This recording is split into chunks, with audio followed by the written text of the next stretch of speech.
تخيل تفتح موبايل صاحبك وتلاقي صورة حبيبتك وهو بيضحك ويتغزل فيها. استغربت جدا، قمت رجع له موبايله يطلع بيقول لي دي خطيبتي. أنا كمان وريت له صور خطيبتي، هو اتصدم.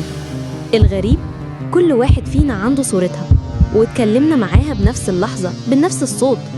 قررنا نعمل لقاء، كل واحد يجيب خطيبته. لما دخل هو كانت معاه، شبه مرعب، نفس الضحكة، نفس الملامح، حتى نفس الهوايات والميول. بعد ما عملوا تحليل عرفنا إنهم أخوات، كانوا متربيين في ملجأ غريب.